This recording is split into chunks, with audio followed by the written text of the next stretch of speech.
I'm motivated by fear. Fear of fear. I hate being scared to do something. It's very simple. This is what I believe, and I'm willing to die for it. Yeah. Period. You can't be scared to die for the truth. The truth is the only thing that's ever going to be constant. And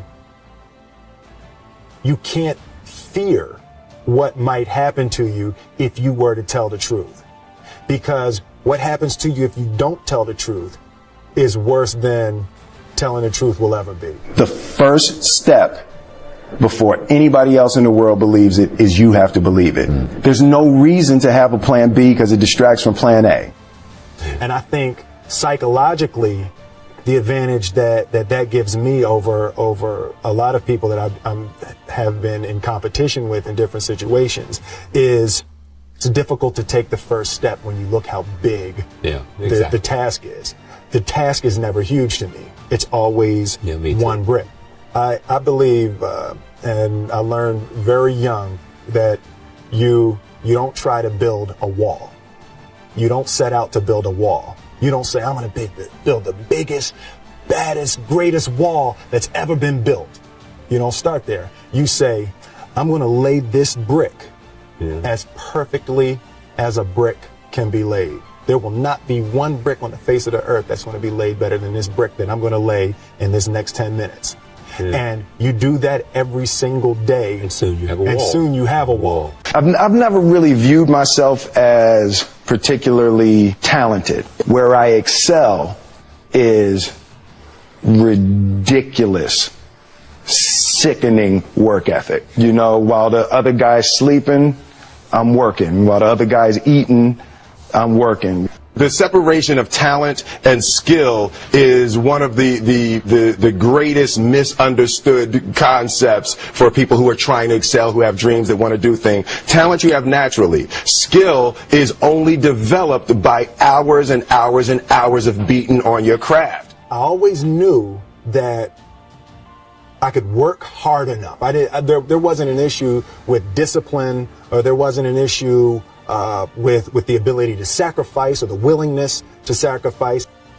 There's no easy way around it. No matter how talented you are, your talent is going to fail you if you're not skilled. You know, if you don't study, if you don't work really hard and dedicate yourself to being better every single day.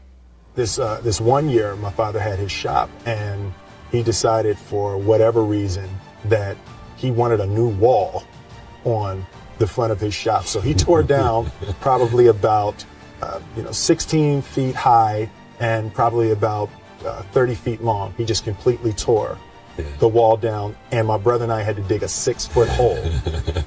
We for the foundation. For the foundation. Right. We would mix in the concrete by hand. A year and a half. We were building this wall for a year and a half. Every day after school, we would come in, mixing concrete, putting it in the hole, doing it, and it was just myself and my little brother. And I remember standing back, looking at that wall, saying, there's going to be a hole here forever. A year and a half later, we laid the final brick. And my father stood back with my brother and I know he planned this. He says he didn't, but I know he had been planning this and writing this for his for the past 2 years. But we stood back, we looked at the wall, and he looked at me and my brother and said, "Don't y'all never tell me that you can't do something," and walked into the shop. As a child, my parents always told me you could be whatever you want to be. You could do whatever you want to do. And you know, that office, that position, the highest office on the face of the earth, it was something I heard my parents saying it, but I didn't totally believe it. Yet I went out in the world and I carried myself and I held my head high and I stood there and I looked people in their eyes and I talked to people as if I was deserving of everything that this planet has to offer. I really want to say to children out there and to people who are watching, Confucius said one time, he who says he can and he who says he can't are both usually right. Having the opportunity to study greatness, anytime you have that opportunity, there are certain intricacies that will make clear who you are. It becomes that much more clear who you are. The definition of who I am is very clear to me, and it also redefines who I want to be. In that I know for a fact that I'm stronger than I thought I was.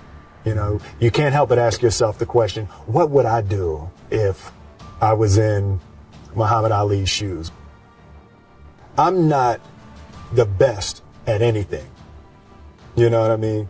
Eddie Murphy is funnier than I'll ever be. Denzel is more powerful than I'll ever be.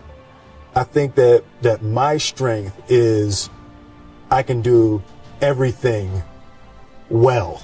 You know, I can do a little bit of everything, and that's what I concentrate on to be my strength. I'll never be able to compete with Denzel. I enjoy connecting with people and ideas, and you know, I have a mission statement. So every year for probably the past 10 years, I've worked out a mission statement for myself.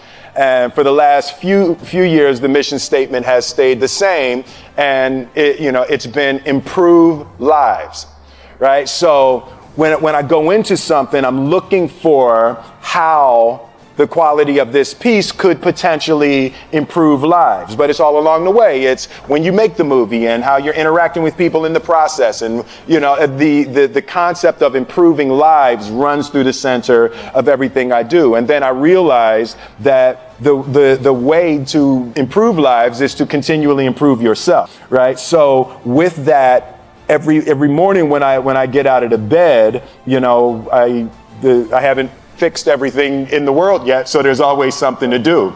I want my life, I want my work, my family, I want it to mean something. If you are not making someone else's life better, then you're wasting your time. You know, like your life will become better by making other lives better. A few months ago, I said that I believe that if I chose to, I could be the president of the United States. And I think as I've had a chance to intellectualize why I said that. Yeah. And I think that there's a certain delusional quality that all successful people have to have. You have to believe that something different than what has happened for the last 50 million years of history. You have to believe that something different can happen. The one thing that I truly tried to communicate in the interpretation of Ali is the complex simplicity of greatness. Yeah. And how greatness is not this wonderful, esoteric, elusive, God-like feature that only the special among us will ever taste. You know, it's something that truly exists in all of us. Loss is bound to joy. Like pain and suffering are bound to joy. The being able to survive something is actually a big part of being able to find that next wave of joy. You appreciate smaller things.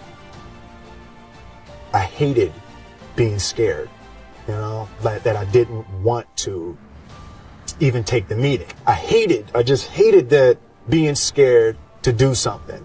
And I think what developed in my early days was the attitude that I started attacking things that I was scared of.